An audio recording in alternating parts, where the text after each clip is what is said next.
Next, when you observe change of motion, ఎప్పుడు నువ్వు change of motion observe చేస్తావు? A body changes its state from rest to motion. Rest position నుంచి మోషన్లోని కనుక వస్తే అప్పుడు మనం అబ్జర్వ్ చేస్తాము, అప్పుడు మనము అబ్జర్వ్ చేయడం జరుగుతుంది.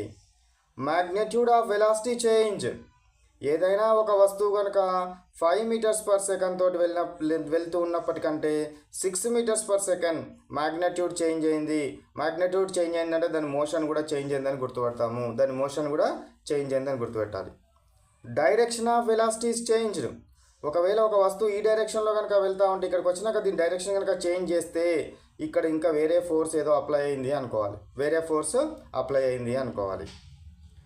బోత్ మ్యాగ్నిట్యూడ్ అండ్ డైరెక్షన్, రెండు మ్యాగ్నిట్యూడ్ చేంజ్ అవ్వడము, డైరెక్షన్ చేంజ్ అవ్వడము, రెండు చేంజ్ అయినా కూడా అక్కడ మనకు మోషన్ని అబ్జర్వ్ చేస్తాము.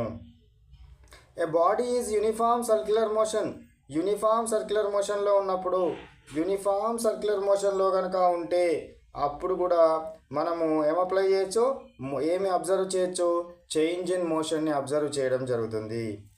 Circular path with non uniform speed, ఈ సర్క్యులర్ పాత్ లోపల నాన్ యూనిఫామ్ స్పీడ్ లోపల వెళ్తున్నప్పుడు కూడా వి అబ్జర్వ్ వాట్ మోషన్.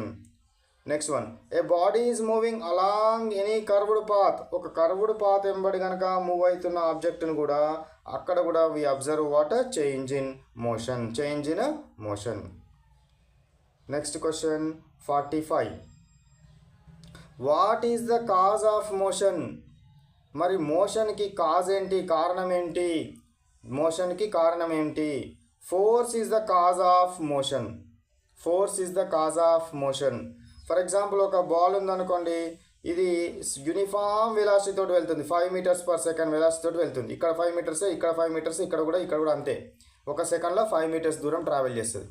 అదే ఒకవేళ నువ్వు ఫోర్స్ని కనుక అప్లై చేసావు అనుకో, ఎక్స్ట్రా ఫోర్స్ని, దీని యొక్క వెలాసిటీ చేంజ్ అవుతుంది. అంటే ఫోర్స్ని అప్లై చేయనంత కాలం వరకు దాని స్టేట్ ఆఫ్ మోషన్ చేంజ్ కాదు. When you applied the force దాని స్టేట్ ఆఫ్ మోషన్ అనేది చేంజ్ అవుతుంది. కాబట్టి force is the cause to change the motion, force is the cause to change the motion.